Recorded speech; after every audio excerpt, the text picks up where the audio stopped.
बुद्ध निरंतर एक ही देशना देते थे, ध्यान। सुबह दोपहर सांझ बस एक ही बात दोहराते थे, ध्यान ध्यान ध्यान। एक बार एक विश्वविद्यालय का अध्यापक एक जैन फ़कीर से मिलने के लिए गया। जैन फ़कीर बड़े बेबूझ होते हैं। उस अध्यापक ने कहा, मुझे ज़्यादा कोई समझाने की ज़रूरत नहीं है।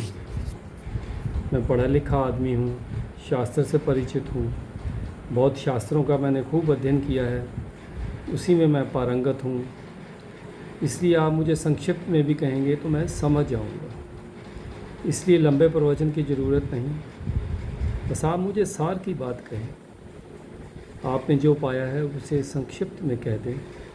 बुद्धिमान को इशारा काफ़ी होता है। आप बस इशारा कर दें, मैं समझ जाऊँगा।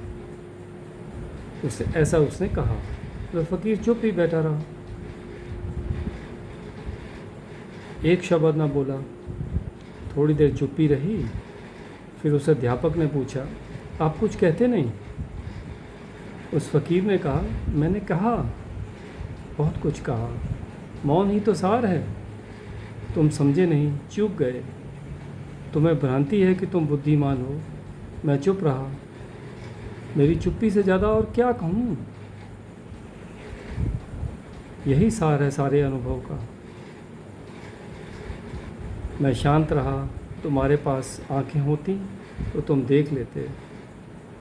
यह प्रज्वलित शांति, ये जलता हुआ भीतर का दिया। मैं चुप रहा।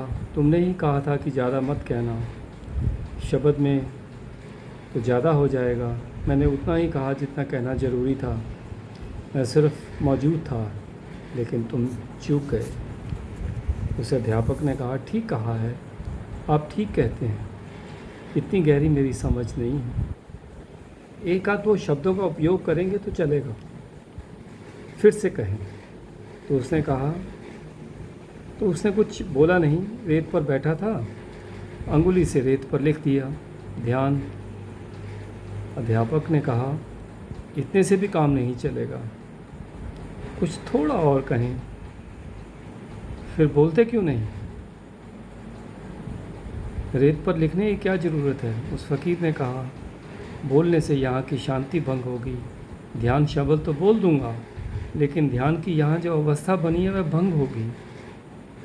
लिखने से भंग नहीं होती, इसलिए रेत पर लिख दिया है। उस अध्यापक ने कहा, थोड़ा और कहें, इतने से काम नहीं चलेगा। उसने दोबारा ध्यान लिख दिया। अध्यापक ने और जोर मारा तो उसने तीसरी बार ध्यान लिख दिया। अध्यापक तो पगला गया। उसने कहा, आप होश में हैं? अब वही शब्द दोहराए जा रहे हैं। जैन फ़कीर हंसने लगा। उसने कहा, सारे बुद्धों ने बस एक ही शब्द दोहराया है, सारा जीवन एक ही शब्द दोहराया है। कितने ही शब्दों का उपयोग किया हो, लेकिन दोहराया एक ही शब्द है, ध्यान ध्यान ध्यान। भाषा बदली हो, शैली बदली हो, कथा बदली हो, प्रसंग बदला हो, लेकिन एक ही बात कही है, ध्यान ध्यान ध्यान। सुबह दोपहर सांझ बस एक ही बात दोहराते थे, ध्यान। सागर जैसे कहीं से भी चखो खारा है, वैसे ही बुद्धों का भी एक ही स्वाद है, ध्यान।